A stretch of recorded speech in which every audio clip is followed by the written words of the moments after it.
Let me paint a picture for you. You are miles from shore, the sun's dipping below the horizon, and bam, your steering just locks up. Solid. You're completely dead in the water.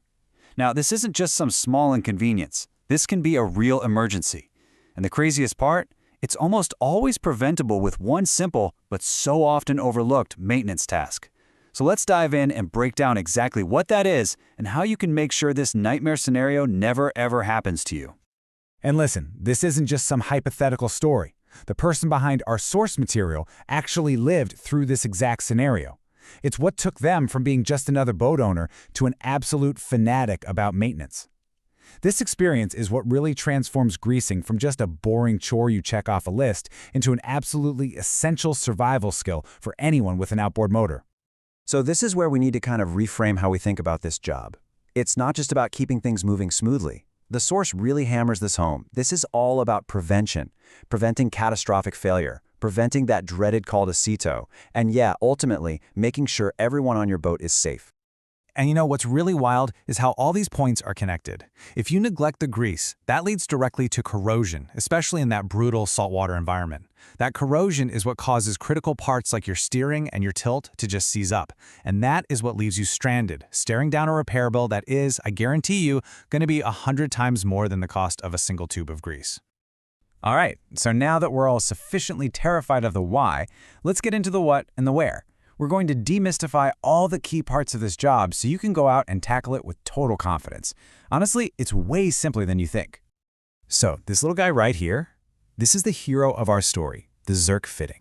Just think of it like a one-way door. You hook up your grease gun, you pump in the fresh, clean grease, and it forces all the old, gritty, salt-contaminated gunk out the other side. Now, here's a key takeaway. Keeping these little fittings clean before you start is just as important as the greasing itself. You definitely don't want to be pumping dirt directly into your engine's joints. Okay, here it is. This is your treasure map. These are the critical spots on your Yamaha. The Zerk fittings on the steering arm, the swivel bracket, and the tilt tube. Those are your absolute top priorities. I mean, they control your ability to steer and trim the engine. But hey, don't forget these other points. Greasing the propeller shaft is a massive one, and we're going to get into that in detail. And even simple things like the cowling latches can save you a huge headache down the line.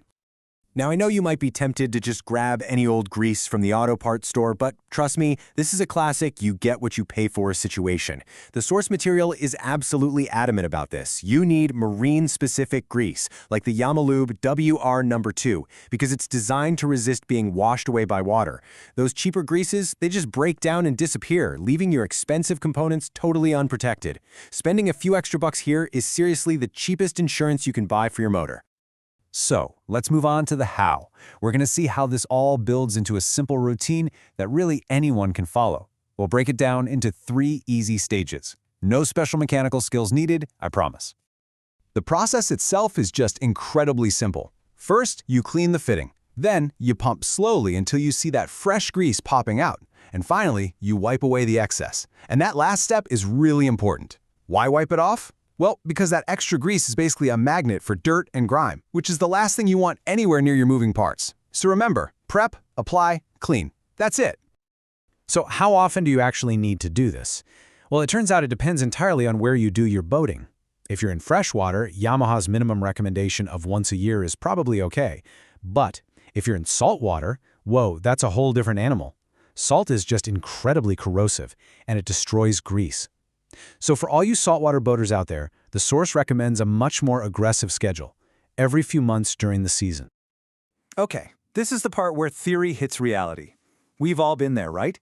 You're twisted into some impossible pretzel shape, trying to get a grease gun onto a fitting that seems like it was put there as some kind of cruel joke. It's a universal frustration, but don't worry, there are solutions. And thankfully, the source has some awesome pro tips for this. First, just try turning the engine all the way to one side or the other. This often moves things around just enough to reveal that hidden Zerk fitting. Second, and listen up, this one is a total game changer. Spend the $15 on a flexible hose for your grease gun. It will save you hours of frustration. And finally, if you notice grease leaking back out, make sure your coupler actually matches the fitting. A lot of Yamahas use metric fittings, and your standard coupler just won't seal up properly. All right, let's really zero in on what the source identifies as the single most overlooked yet most critical piece of this entire puzzle. We're talking about the propeller shaft. Neglecting this doesn't just make it hard to get your prop off, it can lead to a complete catastrophic failure. This whole process needs to become a non-negotiable part of your routine. And please pay very close attention to step 2. That little bit of fishing line you might find wrapped around the shaft isn't just an annoyance. It acts like a tiny, vicious saw, cutting right into your propeller shaft seals. This lets water get directly into your lower unit, which can absolutely destroy your gears. So clean that shaft, get rid of any line, and slap a liberal coat of fresh marine grease on there. So think about it this way. What seems like a simple 10-minute task is your #1 line of defense for the entire lower unit. It protects you from water intrusion that could save you thousands, literally thousands, in repairs.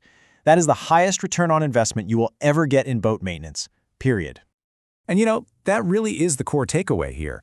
Small, consistent, proactive efforts are what pay off in massive ways. It's the difference between having a reliable engine that you can always trust and having an expensive piece of equipment that's constantly giving you headaches.